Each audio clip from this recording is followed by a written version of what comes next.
Hey guys, today we are tapping into a free resource and accessing what we can find at the public library. So we're looking at mental health books and seeing what gems of knowledge we can find. All right, so let's get started. I found a lot of resources and I want to kind of just share some highlights from them, what stood out to me when I read them. So we're going to start out with this book on positive psychology and share some tidbits in there. So I love that they initially jump into preventative medicine and that sort of thing, because there's so much value in that, dismissed in the medical world, it seems like.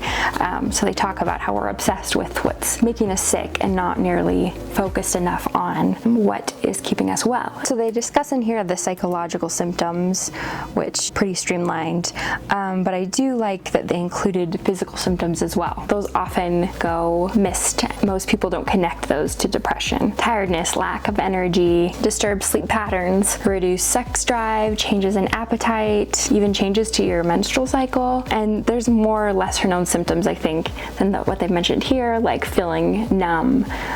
That's a huge one that people don't realize is depression, because they're not necessarily sad, but they're not feeling happy either, and they're just kind of stagnant, not feeling much.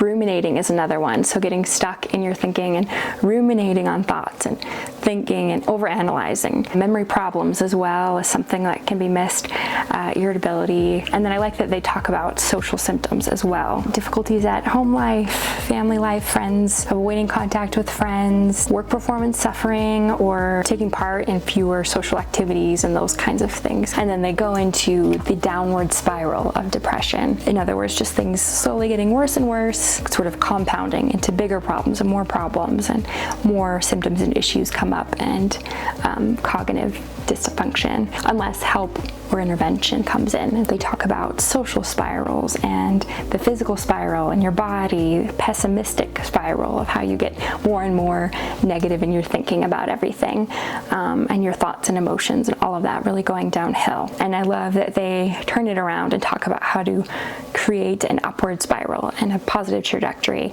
And they talk about this 3-in-1 method of having 3 positive emotions with every 1 negative emotion, kind of tipping the scales in a positive direction. They talk about a growth mindset and trying to change your perspective a little bit. Being the way you are, you can be stuck, and you've got to look at pivoting and trying something new, changing your mindset. Fixed mindset versus a growth mindset, and how powerful that can be. And when we have that growth mindset, we recognize that there's a starting point, but there's huge potential for people to change, to grow and develop in their motivation, in their effort, in their concentration, and all facets of life. So they talk about positive emotions being the key, including more of those in your life and strategies to do that. I like here they're discussing meditation, and they say meditation being a muscle that you can build up, and that everyone has that muscle. They just need to work on it and build it, and it will really dramatically increase their potential and capacity for joy, love, contentment, and other positive emotions. Savoring things, like luxuriating, feeling gratitude, feelings of self-control or empathy, creativity, feeling satisfied, feeling energy, all those sorts of things create a good balance. They kind of discuss how to learn optimism and the overthinking trap, which is kind of that rumination I was talking about. You can get out of that by distracting yourself or writing down those fears or whatever you're dealing with to kind of lose their power. Or some people have this time to worry strategy, where they give themselves a little block of time where, okay, you can fuss and stress and be anxious during this time frame, but then beyond that, you need to move forward and not get caught in that thinking. Talk about resilience and all the different facets to it, and I like a lot of these. I really liked this image they had: a sense of humor, optimism, positive emotions, emotional intelligence, self-esteem, self-efficacy, which is confidence in your capabilities, locus of control, and having that internal locus of control, instead of having stuff happen to you and it's all you're a victim or whatever, thinking that you are in control and you are in charge of your own destiny. Growth mindset, self-control, supportive relationships, sense of humor. So there's all these little facets to resilience that you can build up. They go into thinking errors or cognitive distortions, is another term for that, those fallacies in your mind. The all or nothing thinking or black and white thinking, it's either this way or that way. Having a mental filter and only seeing things through a certain lens, magnifying or minimizing, dismissing the positive, jumping to conclusions. There's a lot more, but labeling things, should statements, I should be doing this. There's a lot of value in recognizing those fallacies in our thought process. Okay, I liked this idea of a resilience first aid kit. So they've got a few things here. They include deep breathing, different exercises, meditation, yoga. And I think there's a lot of value in having something like that in your arsenal. Different techniques and strategies that particularly help you, like havening, different like cognitive therapy techniques. They talk about post-traumatic growth. Not only do we have the capacity to bounce back from adversity, but beyond that, we can kind of create a positive result from it and really grow and change and learn from that. It's all about perspective, and seeing a negative thing is actually an opportunity for growth. And this is sort of ties into that positive thinking of, okay, this is something clearly inherently bad that's happening, but shining a light on it and seeing what good came out of it. As we know, comparison is the thief of joy, and so they talk about, instead of creating those upward comparisons to someone further along the journey than you or better off, that if you're going to be comparing downward, comparing yourself to somebody who is less fortunate than you,